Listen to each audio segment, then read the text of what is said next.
Welcome back to the Sideline Live podcast. You can follow us over on Twitter and Instagram at the Sideline Live. We'd love to hear from you. To mark episode 100, I am delighted to be joined by 18-time All-Ireland winner Reena Buckley.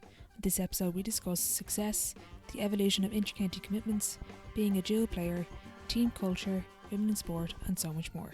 I really enjoyed chatting with Rena, so I hope you get something from the episode. Hi Rena, thanks a million for joining me on the podcast. No problem, Orla. Delighted to be with you. 18-time All-Ireland winner. If I had told teenage Rena that she'd go on to achieve that, what would she have said to me? I doubt I would have believed it, to be honest. But yeah, look, I'm very, very lucky. Like I definitely would say this, and that I kind of came along at the right time. I was the right age, so those kind of things came together. But I will say it was always my dream growing up to play with Cork and to play football in Camogie. And that's definitely what I always wanted to do when I was young, and it was my dream. And to play for Cork was an absolute dream. I thoroughly enjoyed it. I know when I'm a little bit past that, when I'm reflecting back on it, I just appreciate how lovely it was, and you know what a fantastic opportunity it was for me, and I just thoroughly enjoyed it. What age were you when you pledged to make your winning captaincy speech in Irish? I know there was no exact pledge or anything like that, but I suppose when we were in primary school, we had our principal, and he used to always get us to practice, you know, to Anna, Sorum, and Corn, Saw, Glacka, our son for. He used to always get us to practice it, so it was kind of an unsaid thing that if any of us ever got a chance to climb the steps, that we would certainly start it off as Gaeilge anyway, and look, you know, maybe continue it on and finish it off as Gaeilge as well. So that was a really special honour, and I was delighted I got the chance to do that. There's a great I was reading a couple of articles before we started today, and there was a story here. I want to see if this one's true, but it was when you started playing for your football for your club, you'd cycle down, do 16 laps of the pitch, train, and then cycle home again. Is that one true? Yeah, that's true.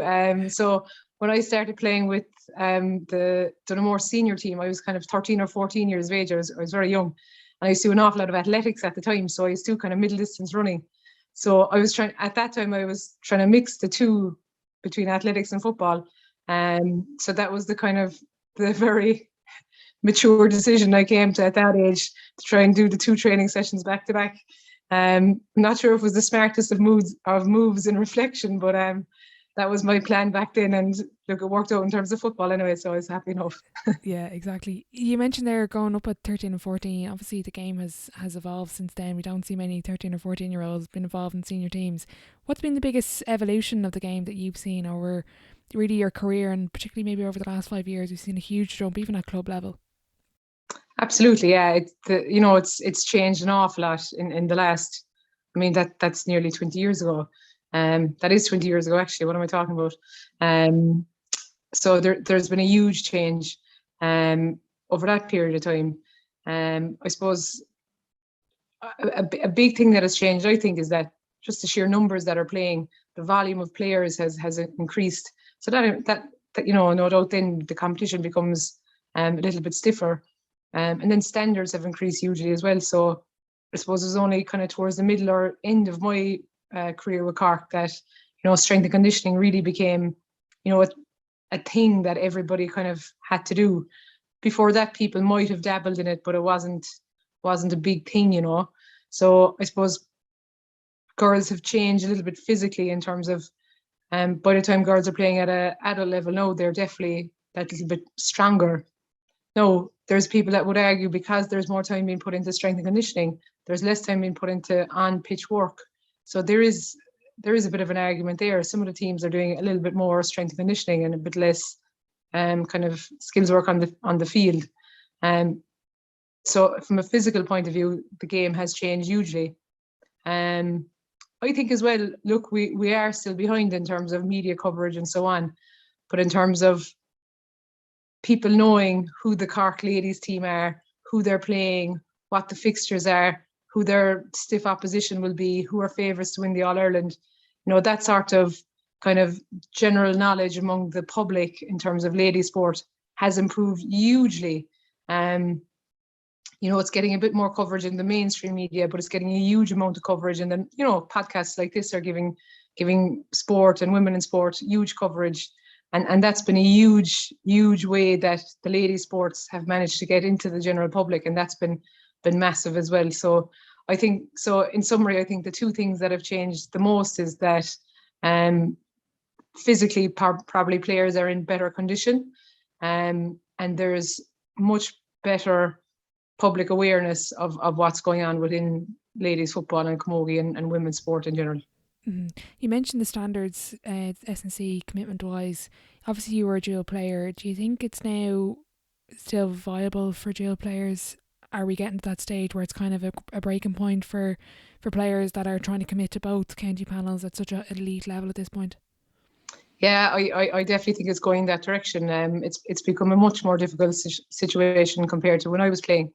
And even, often I'd have players ask me, when you were under 14, what did you do? When you were under 16, what did you do? And like when I was under 14, under 16, the season was much shorter. There was fewer sessions per week. There was possibly less games.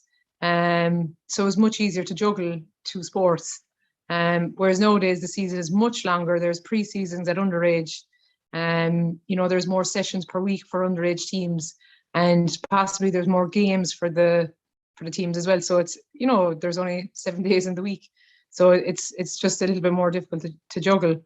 And then I suppose when you move up to adult level, it's a prerequisite now for everybody to be participating in a strength and conditioning program. And again, that's going to take a couple of days out of your week. And that will affect your on-field skill work much more. Because I suppose it's just, again, there's only so many hours in the day and so many days in the week. So just to give you an example, when I started playing, the Cork Camogie team used to train on a Tuesday, Thursday and a Saturday morning. And the Cork Ladies Football team used to train on a Wednesday and a Sunday morning. So I used to have a Monday off, I used to train Tuesday, Wednesday, Thursday. I'd have a Friday off and I train Saturday, Sunday. So obviously it was a fairly full schedule, but like, I suppose I was blessed with a nice bit of athleticism. So, and I would have minded myself and so on. So I was able to, to maintain that schedule. When I finished playing, the Cork Ladies Footballers trained on a Wednesday, Friday and Sunday on pitch. And we were expected to do 2 gym sessions. And the Cork Camogie team trained on a Tuesday, Thursday, Saturday and Sunday. And we're expected to do 2 gym sessions as well. So just the workload changed. So while I would have been training nearly every day at an intercounty level at the beginning of my career, I didn't miss sessions. Whereas at the end of my career, when I was playing, the workload for each team was higher. So while I was still training maybe the same number of times, I was missing sessions with each team. So it certainly became more difficult from a team perspective. And maybe a little bit more difficult for me to, as an older player in particular, to manage the recovery aspect of it as well. Mentally, how do you stay fresh for even earlier in your career? Training 5 nights a week is a lot, but going towards the end, like that's a huge amount of physical preparation, you're drained physically, but mentally, how do you stay switched on and so fresh going from session to session, gym session, pitch session, meetings, all of the things that now kind of come with being involved in the intercounty scene? Yeah, and again, like that's something I didn't touch on. So early on, there was very few meetings. There was the couple of hours at the end of training, and that was kind of it. Whereas towards the end, meetings became, a regular feature in the weekly schedule. So again, that was more time to add in. So as a younger player, I suppose, so I started playing with Cork when I was still, towards the end of secondary school, and then through college, and that's a dream time to be playing intercounty sport, because you have the headspace to give to intercounty sport. I would say the most difficult period of my career was when I finished up in college. So I did physio in college. So I came out at the fantastic year of 2009 in the middle of that lovely recession. So physio jobs were actually difficult to come by. So I didn't manage to get into a hospital job, which would have been a nice kind of 9 to 5 Monday to Friday job. So I kind of went into the world of private practice, which I absolutely loved. But there was a lot of evening work and you're kind of thrown into the deep end a little bit. So I think there was a couple of years where I was kind of struggling to stay above water work-wise, and it required a lot of kind of time in terms of studying as well to try and keep up with what I was doing. There was a lot of evening work, and then that would have affected my sport big time. So it probably took me another couple of years after finishing college to get back on my feet again with the intercounty sport, particularly with the two games. And yeah, so I suppose, look, when you're working a full-time job, I used to find it very difficult, particularly when the job was stressful. But when I was in school and in college, you know, I was absolutely mad for it. I absolutely lived for it. I loved it. So I didn't find it too hard mentally. But certainly towards, you know, when I got out of that phase, when the rest of my life became much busier, then to have the headspace for the intercounty stuff on the two codes definitely proved much more of a challenge. Yeah. Why did you put yourself through that? Why did you want to play for Cork and try balance full-time work and everything that you just mentioned going on, and not only play for one of the Cork teams, but play for both? What was the thrill for you? Why did you want to play intercounty at both levels? Yeah, so I suppose I have always played both football and camogie, so, and I suppose I always wanted to do as well as I could in them, and I suppose I reached the standard that was required to play at intercounty level. So every year I'd have this little chat with myself, am I going to play the two this year? And sometimes at the end of the year you'd be drained and you'd be saying, God, next year I'm going to choose one definitely. But then it would come around to the start of the following year and you would be kind of assessing where you are, how you're feeling and what the year holds.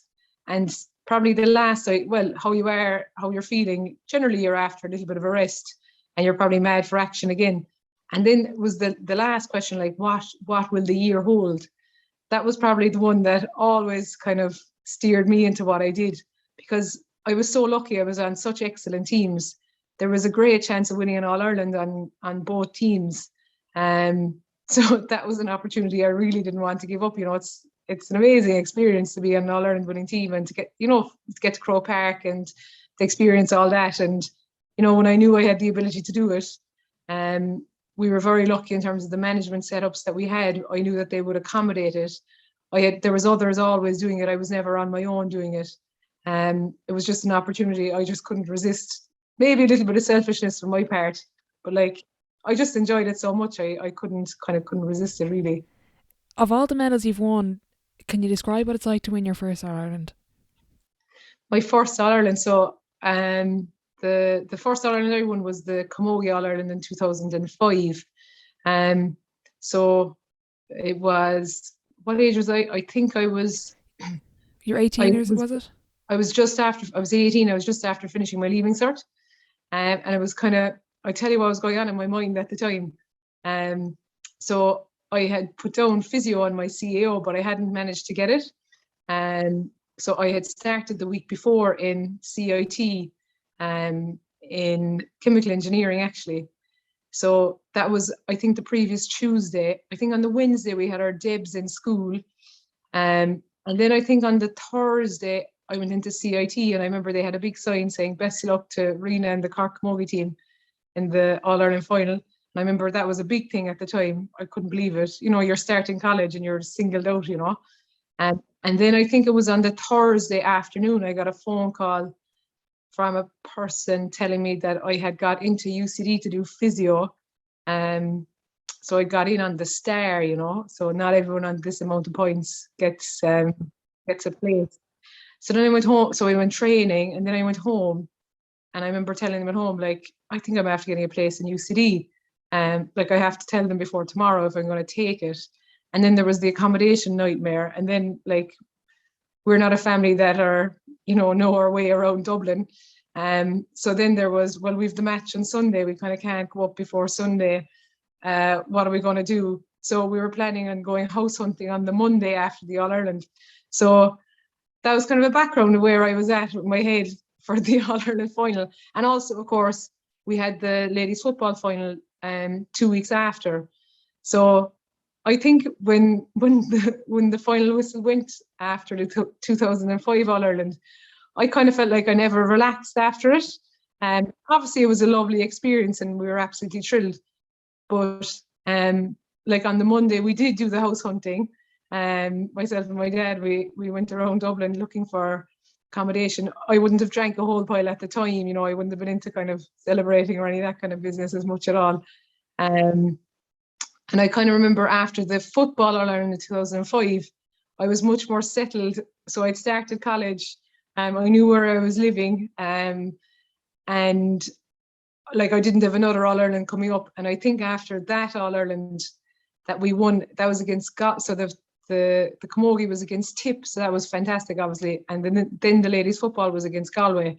And I think it was after that game I kind of really got a massive sense of elation and relief almost. And that was way more of a kind of a joyful experience for me personally than the Camogie one, because I suppose I had a bit going on, and you know, you're green as grass at that age as well. And I was taking the ladies football final very seriously as well. I kind of didn't want to, I just didn't relax fully until that was over, to be perfectly honest. So that was my first year winning an All-Ireland. And like I realised I was so lucky that there was 2 in the 1 year, and you know, that's obviously a highly unusual experience for most people, but that was my experience, and like I thoroughly enjoyed it, but not properly until after the football, I would say. Yeah, absolutely. Did you realise at that point that you were on the cusp of this kind of run that you would go on? Did it hit you at that point, or was it just, let's see where we can go from here? Oh, that wouldn't have hit me at all at that point. I suppose growing up, I would have always supported the Cork Camogie team. So the Camogie would have a much better tradition when I was growing up of being successful. So, you know, I would have gone to Crow Park to support the Cork Camogie team. So I always would have known that if I got on the Cork Camogie team, you know, I have a great chance of playing Crow Park and winning a couple of All-Irelands. That I would have always kind of expected that. What was out of the blue was the ladies football. I mean, I never supported the ladies football team when I was young. I think I'd been to one game ever before I joined the team, which sounds absolutely terrible, but I suppose it was in a time that, you know, there wasn't general either support within the general public for ladies sport, or just didn't know when the matches were on, to be honest. There was no kind of there was no media coverage of the games, or very, very little. And then, like, Cork didn't have a very successful team at the time. So, you know, to go on the run that we got on and to experience the level of success that we had, you know, was a complete surprise to everybody, including ourselves. And I suppose it just made it, you know, just a lovely experience. And I suppose the other thing, so it would have been, you know, to join the Cork Camogie team and to go into the dressing room there would have been a little bit of, I suppose, self-imposed pressure. But with the ladies football, there was no pressure whatsoever, because it just, I suppose, it was coming from a different place. You know, I had never kind of seen what that setup would be like, and it was much more relaxed, kind of from my own point of view, and it turned out to be a very, very enjoyable experience altogether. So that was a real highlight. Okay, interesting. I was going through your sporting CV and I picked out an interesting achievement. I think I don't know if it's the year right, but the 2006 Women's International Rules. Do you think we'll see something like that coming back with the amount of players going to Australia with AFLW? Do you think we'll see something similar coming back? Yeah, I'm not sure. So that was in 2006. So Jarlath Burns was the manager of the Irish team. So we had in the back end of the year, we would have had trials to get on the Irish team. And the talk at the time was that if the tournament proved successful,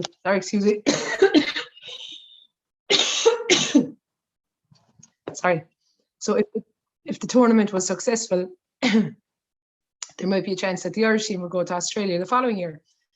So I remember I was a 19-year-old and I was thinking, oh my God, if I get on this team, you know, there's a great chance I might get on it the following year and I might get to go to Australia on a trip. That would be unbelievable. That was my mindset. And obviously to represent Ireland would be fantastic as well.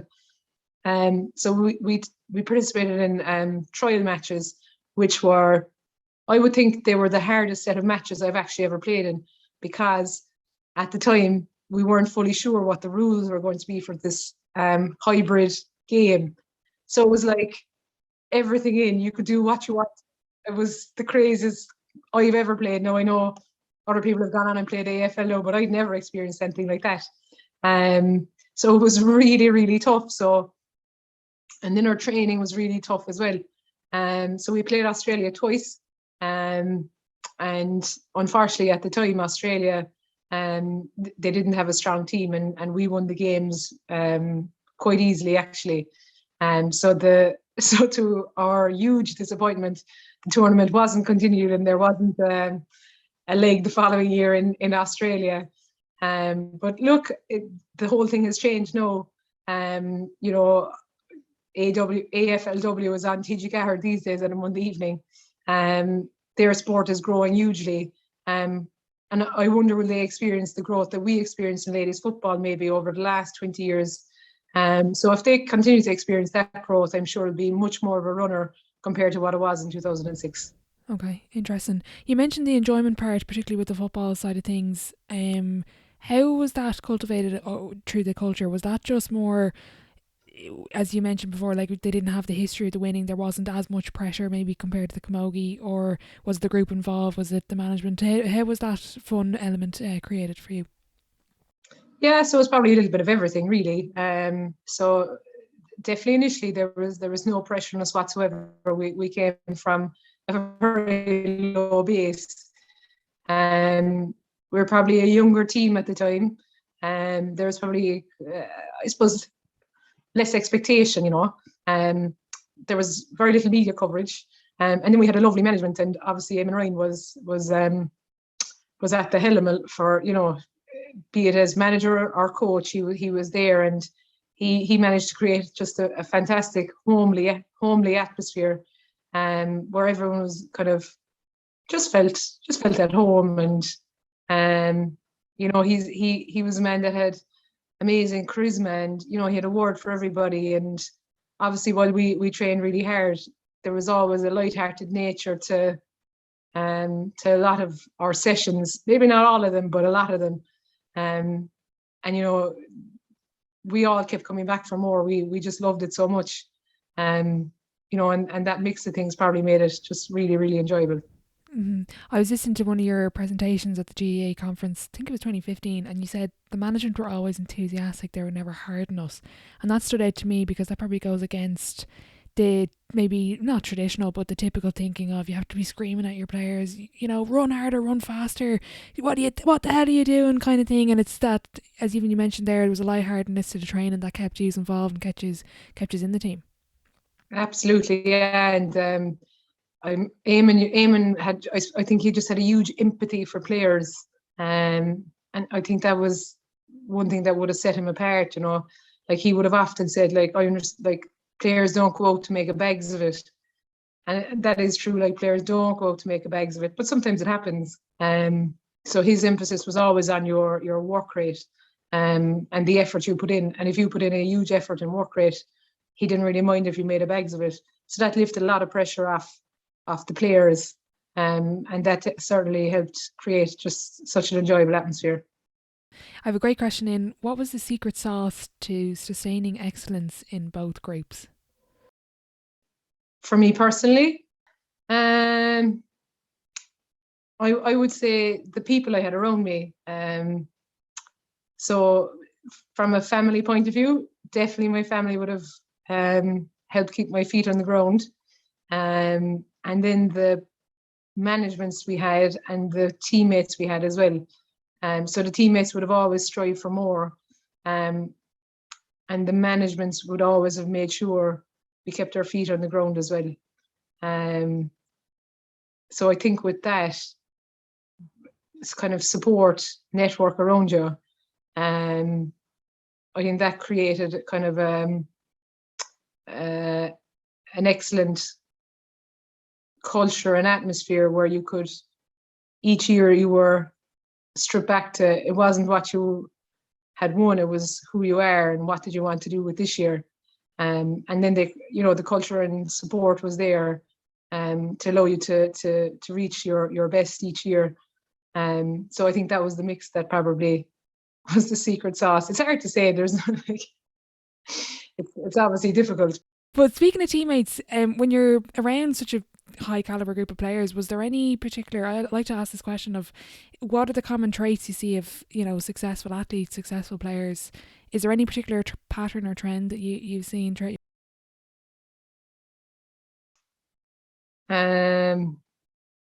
Successful athletes and successful players. Well,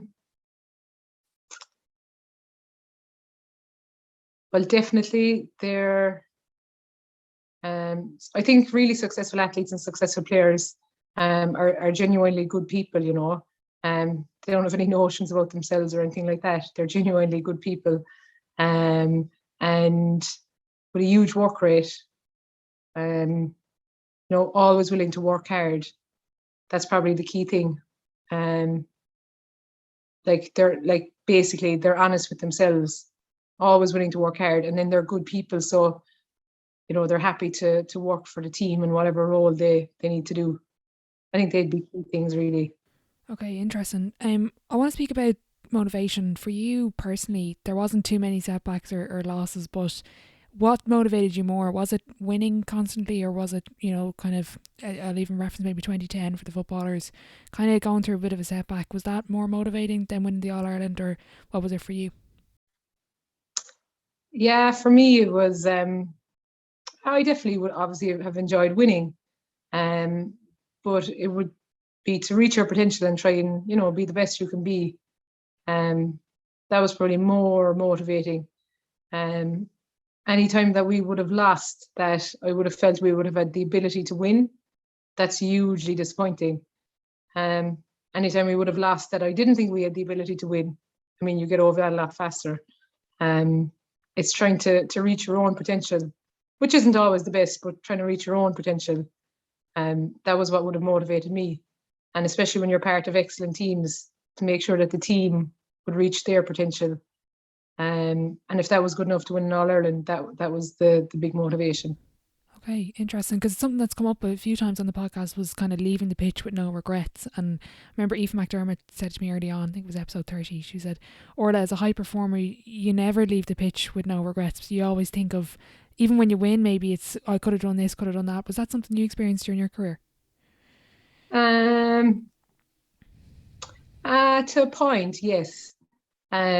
Like always, I mean, well, kind of what I would say to that is like, it's sport, like, so, I mean, if you don't accept before you go on the field that you're going to make mistakes, I mean, you're gonna be killing yourself internally.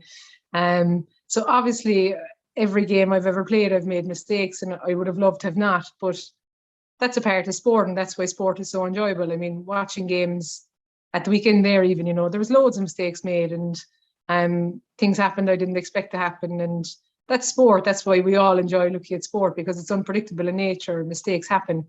But as long as you do your best, I don't think there's much more you can ask.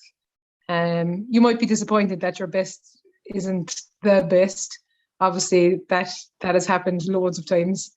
But if you do your best on a consistent level, you know, over a prolonged period, you kind of have to be content with that. It's a hard thing to swallow at times, but that's life, and that's more than just sport. That's life, you know. Yeah, that's a great answer. And where do you think you got that kind of view of sport from? Because, you know, by some people, particularly when we were younger, I'm kind of thinking teenagers, you know, they really big it up to be this, you know, the most important thing ever. Geez, I lost this game. Where did you get that kind of outlook on sport? So I suppose, so my parents have been hugely supportive, obviously, down through all the years, but they actually don't really come from a sporting background themselves. So there was always that kind of understanding that, you know, sport is lovely, it's great to be part of, but it's not the be all and end all. So that'd be definitely one part of where it came from. So that's, I suppose, my parents, there would have been a huge influence on education and so on at home as well. You know, it wasn't all about just doing well in sport. You were, you know, they would have liked us to do our best at whatever it was we were doing, you know, and same at work and so on, and your relationships. But I suppose Eamon Ryan would have really hammered it home then. And when Eamon would have talked to us about sport, he would have always said, you know, it's the same in football, it's the same in any sport. And he'd say it's the same in school, it's the same in your career, same in your relationships. You know, you have to put the effort in. You have to work hard. You have to do your best. But if we lost the game or if things didn't go well, and if we did do our best, he'd kind of just laugh it off and he'd say, "Come here to me. There's hospitals full of sick children. This is only a football match. Don't worry about it." So he had this huge expectation that we put in a huge effort and dedicate ourselves and apply ourselves very, very well. But then if we did do that and things didn't go well, you know, move on. There's other things in life. So I think between my home background and definitely the management teams we would have had, it wasn't just Eamon, obviously, there was other people as well who would have been singing off the same hymn sheet. I think those things probably would have influenced my thoughts on sport. Okay, brilliant.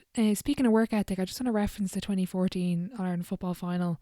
I think you said before, one of probably the most satisfying wins you had. What's going through your mind before you make the dramatic comeback?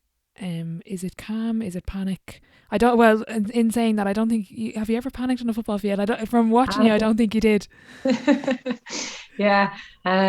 So we played against Dublin in the 2014 final, and we've obviously realised since how excellent that Dublin team. You know, a lot of that Dublin team would have gone on and won numerous All-Ireland medals between them.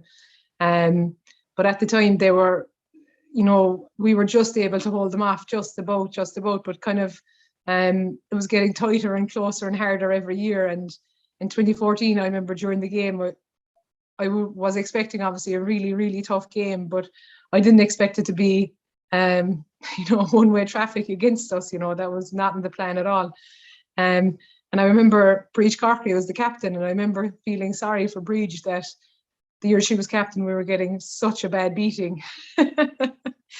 And I remember coming in at halftime thinking, if we could just make this respectable by the end of the game, you know, we'd be doing well. And that was kind of my motivation. And in the second half, Dublin got off to a better start than us. They had all the momentum again, but after about 10 minutes, there was a bit of a swing in the momentum. And my mindset was, you know, make it respectable. But as you know, momentum is funny. It's a brilliant thing to have in a match. It's awful when it goes against you. Dublin had it in the first half. We couldn't break them at all. But after 10 minutes of the second half, we got that bit of momentum. And initially my mindset was make it respectable. But actually, you know, particularly in ladies football, the clock is so, it's so accurate. And obviously you have the scoreboard when you're in Croke Park. And, you know, you had an understanding that we had the momentum. And as they say, Oscuelga, dig or nig. So, but as slowly but surely, it was dawning on me, my God, we could win this game. And we had a couple of very good subs to come on. So Reena Buckley came on and Emer Scully came on. And like, they did score a goal each in the final. But I suppose if you were a Cork player at the time, you would have known how good they were and you would have known they had the potential to score. And to bring them in off the bench was such a lift as well, you know. And it was only, I suppose, with 5 or 10 minutes to go that I'd say 5 minutes ago that I thought, God, we actually could win this game. So that was the mindset, and that was what was going on in my head anyway during the game. But it was a phenomenal game to be part of. So we used to have this little tradition after both the Camogie and the ladies football. I think the ladies football kind of copied it from the Camogie, really, that at the time. So after the All-Ireland, on the way home, so obviously we would have always been on a bus. Well, sure, every team is on a bus, but we would have gone from the Croke Park dressing rooms to Quinn's pub. Unfortunately, it's closed at the moment. But Quinn's used to always be a fantastic stop-off point because you get to meet everybody there, and you know, everyone who would have known, people on the team would have known to go to that pub, and it was just a brilliant atmosphere, particularly obviously if you won. But I'll never forget, after the 2014 All-Ireland final, they replayed the last 10 minutes. Well, I suppose that I grabbed the last 10 minutes of the match in Quinn's with others of the team. And it was almost like we were in shock directly after the game. But when we watched it back the second time in Quinn's, it was phenomenal to see it, and to see how we gradually managed to get there and get over the line. It was, there's obviously elation straight away after the game, but I'll never forget the elation in Queens after the 2014 All-Ireland Ladies Football Final. It was ferocious. Yeah, I was in Croker that day, but as a Dove, I wasn't as happy as you. But I have to say that game, I think it's probably, I still think it's in the history books as one of the obviously one of the most dramatic comebacks. But to watch it unfold those last 16 minutes, I think any Gaelic football fan has to watch. It's a titanic comeback. It's kind of one for the storybooks, really. Yeah, and geez, my heart would have gone out to Dublin at the time, because for 40 minutes they hardly put a foot wrong. They were really excellent, but everything just went wrong for them in the last 20 minutes, and geez, they just couldn't get their hands on the ball. No, obviously, look, they've proven over the last couple of years, just how good a team they are. But just that time, that was an opportunity. I'm sure they'll be absolutely kicking themselves about. But I suppose, look, we were just delighted to manage it on the day. Mm-hmm. Was there any point during your playing days that you realised the kind of run you were on and the impact you had on both sports? Was there any particular memory you have where you just maybe one particular island you realised, geez, this is really, we're in the glory days here, or maybe interacting with, younger fans? Did it ever hit you when you were playing, or is it just something you reflect on when you retire? It was probably something more I would have reflected on when I retired. I probably wouldn't have been as aware of it when I was playing. I remember when I did retire, the Camogie Ladies Football, they had a little lunch for me in Páirc Uí Chaoimh, and that was a really, really lovely gesture. And I remember thinking, whoa, this is phenomenal to be recognised by both associations in Páirc Uí Chaoimh, in the newly renovated Páirc Uí Chaoimh. I think we were in the Musgrave suite. It was just an amazing experience. And I suppose it would have dawned on me a little bit there that, God, the associations are appreciating the effort I put in. And I was laughing because, I have gained so much from it. I wouldn't ever consider it a sacrifice. It was, it's been such a positive influence on my life. And the lessons I've learned from it, I'll take. It's an awful phrase to say, but to the grave, they've been just really, really good lessons that I've learned from sport, and such fantastic times. So it should have been me thanking them, but look, it was just a huge honour. That's the question I actually ask a lot of the guests, is what lessons have you learned from sport? So what particular lessons did you pick up from your career? Yeah, so some of the things we've kind of touched on already there, but about doing your best. It might not always be good enough and it might not work out, but to give yourself a sense of contentment, I think you do have to do your best at whatever you're doing. That would be definitely one lesson I've learned. Another lesson I've learned is, the value of teamwork. You've got to row in with the team. It's teams get the bulk of work done. It's not individuals. And then when teams are successful and do well, I think there's a much greater sense of achievement and joy and fun and sport, as they say, when you do well together as a team. So that would be a huge lesson I've learned. You learn lots of things about yourself, about when the going gets tough, how you learn a little bit about mental strength and resilience and all that business. And that's very, very important to know that, if a challenge is difficult, just to knuckle down, to do your very best, to stay focused, and that, you can achieve more than you probably thought you might. At times in sport, things can seem a bit overwhelming. You might be asked to mark someone who you have looked up to as a younger player. But if you do knuckle down and do your best, often you can get a good result, and you realise that, I have a lot of potential as a person. And if you can bring those lessons into your personal life and your professional life, I think it can be hugely beneficial to you as a person. Okay, brilliant. You're the only player to captain their native county to success in both codes. What would be your leadership style, Rena? Is it nice, colourful language speeches, or what's your kind of traditional way? Yeah, look, I suppose everybody has a different leadership style. I would definitely try and make sure that my own house is in order first. That would be crucial. Make sure I'm doing my best and pulling my weight. I suppose I would try and do my best to include everybody and make everyone feel that they're part of the journey, and make everyone feel valuable on the team. because everybody does bring their own value, and everybody who's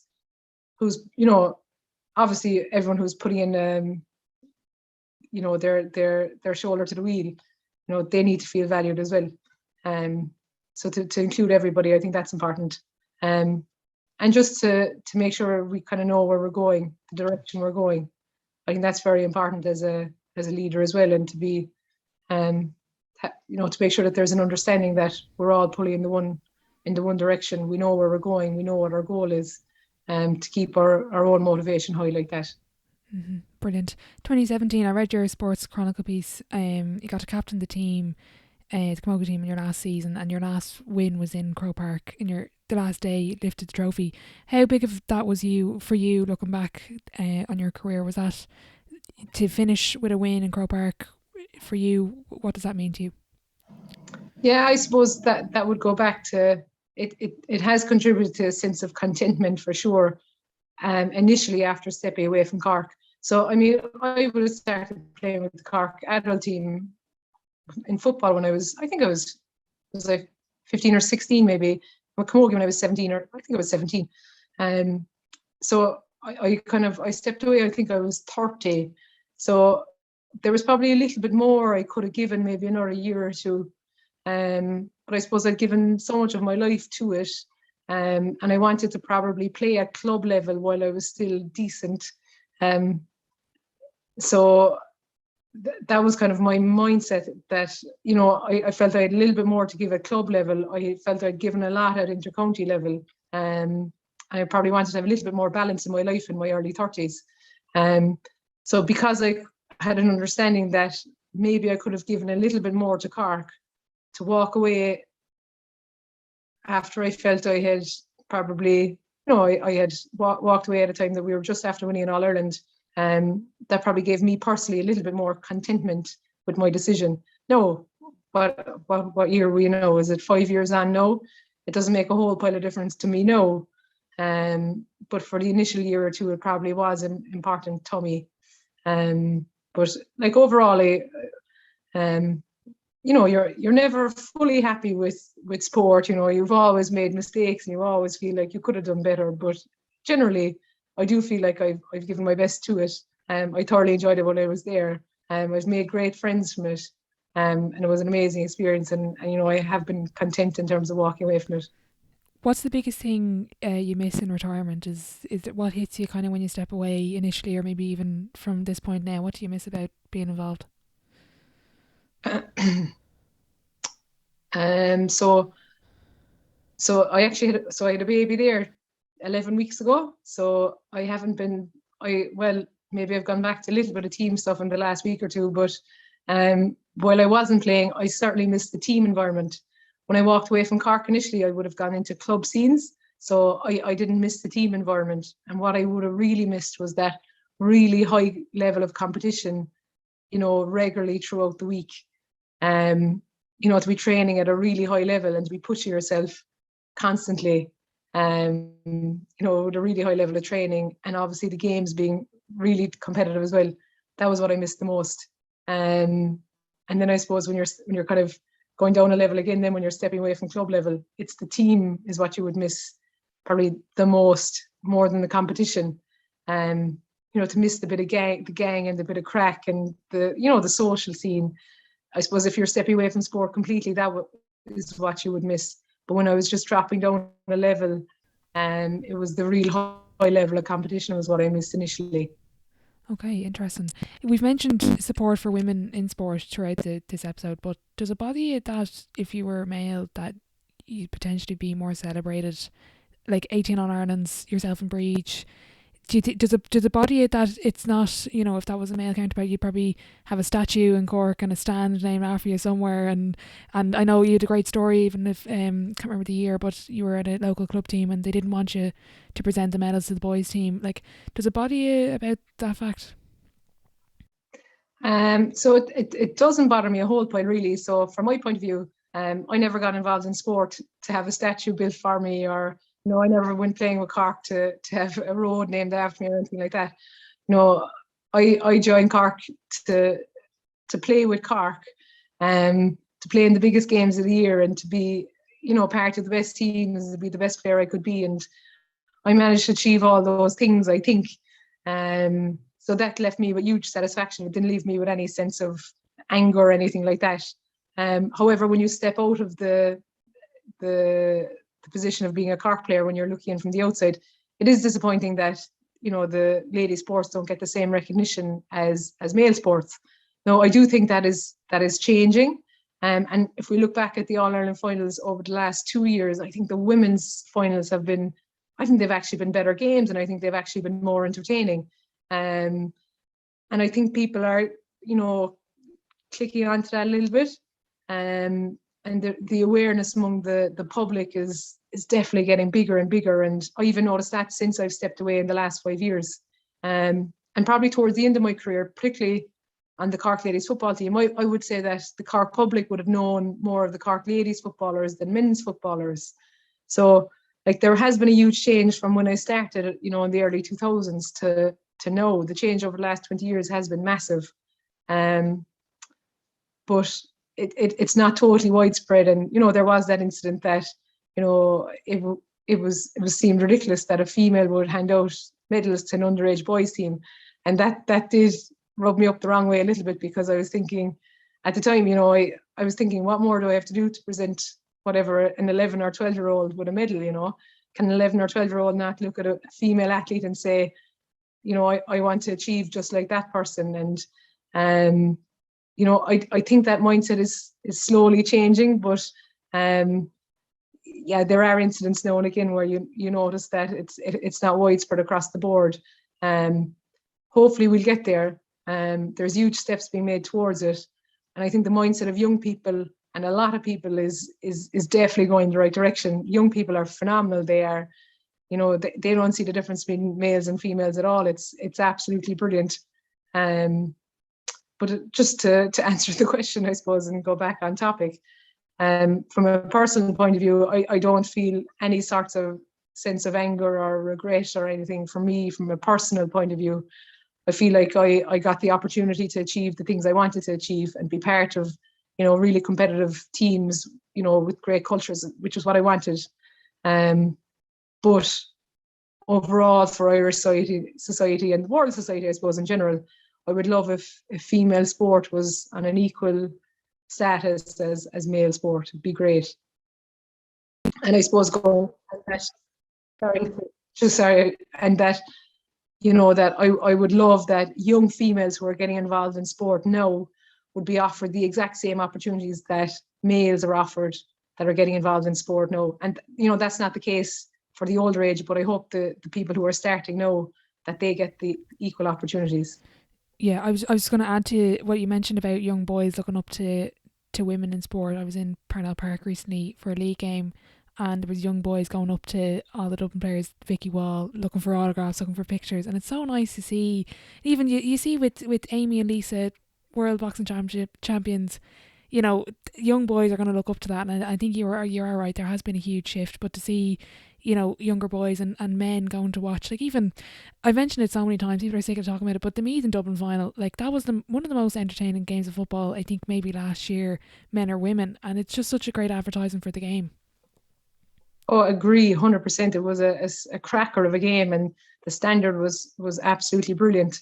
And it was so entertaining as well. So you have the high standard and the entertainment value. It was brilliant. And the Camogie final as well was really high standard as well. And again, I thought it was just really entertaining. It was probably more entertaining than the men's final that Cork were unfortunately involved in. But the Camogie final was just so entertaining as well. And I think they were just great advertisements for the sport, the two finals in particular. Absolutely. Of everything you've achieved, Rena, it's another favourite question of mine. What would be your definition of success? Oh, the definition of success has to be contentment and satisfaction, doesn't it? Yeah, that Breach said the same thing. Oh, very good. Yeah. But it is though, and I get the sense from you talking to you, and it was the same with Breach. It was just that contentment that you look back in your career. It's not like she said she didn't even know where her medals were. It's just the contentment and the enjoyment part that you that really just shone out chatting to you now. It's not about the winning. It was just about how much fun you had during your career and how much you really enjoyed sport. Absolutely, and then the relationships that you have from sport. so that's really important and really valuable, that, when you leave the Cork dressing room, it isn't like that you say goodbye, you never see anyone ever again, that you're left with really strong relationships with lots of lovely people. And, we all know there are great people involved in sport, and, to have those strong relationships with those great people is really, really important, and something I really value as well. Absolutely. I'm going to move on to the sideline 7. And as I say this, I just realised I didn't send it to you. So it's the same 7 questions at the end of every episode. You can take it as fire round, thought provoking. You might need an extra few seconds because I haven't sent you these. But question 1, what is your favourite quote? My favourite quote. I'm going to say carpe diem. Question 2, what's the best sporting event you've been to? And you can pick one as a fan and one as a player. Ooh, best sporting event I've been to. I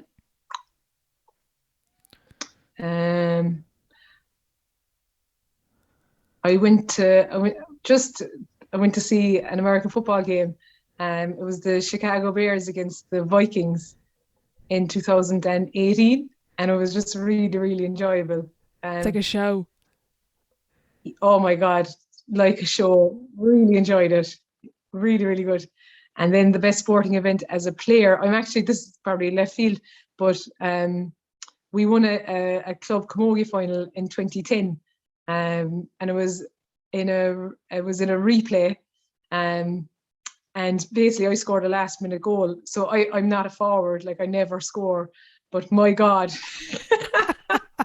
It is some thrill to score in a game. And you get a last minute goal to win you the game is just phenomenal. So it was also our first time we ever won a county championship. It was, oh my God, 7th heaven. It was phenomenal.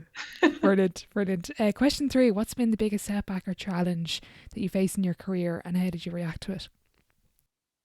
So the biggest setback or challenge, so it would be that time that I was talking about earlier on in the chat. So when I was trying to probably juggle playing football, playing camogie, and working in private practice and physio as a young physio, that was probably the most difficult period for me. How did I manage it? And I probably missed a bit of training as well, and fitness probably dropped, form dipped, wasn't playing well. So I remember, I think it was in, what year was it? Maybe 2013 or so.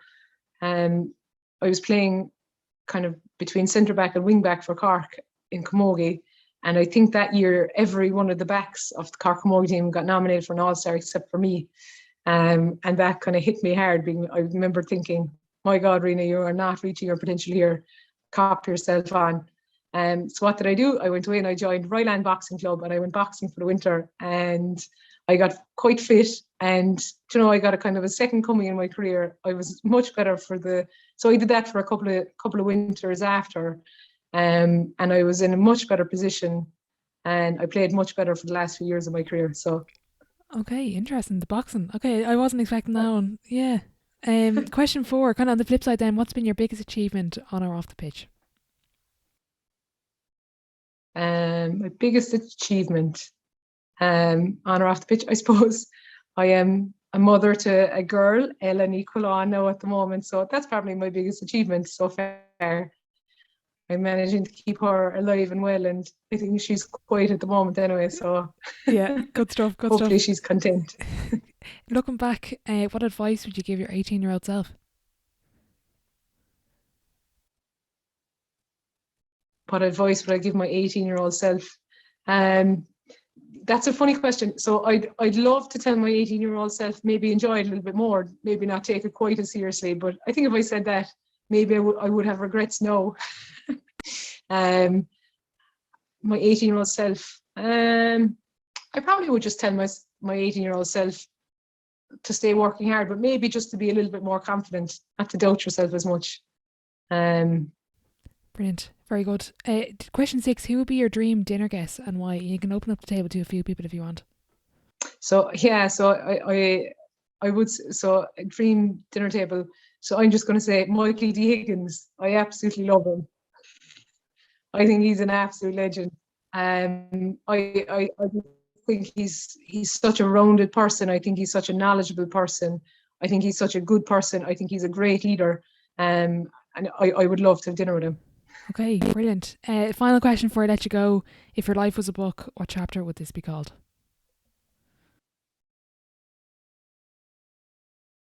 My life was a book.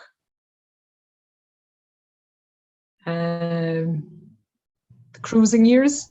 The cruising years. Love it. Yeah, Rena, thanks so much for joining me on the podcast. I just want to wish you the very best of luck with everything on and off, with the family, with everything in sport and beyond. And thanks again for your time. Orla, thanks very much. It was a pleasure. A massive thank you to Rena for joining me on the podcast today. What a guest to mark our 100th episode. She is one of the most decorated Gaelic Games players of all time. A massive thank you for all your support to date. I can't believe we have hit episode 100. Please do leave a rating and a review wherever you listen to your podcast, as it does help the show grow. I'm really looking forward to the next 100 episodes. As always, thank you for listening.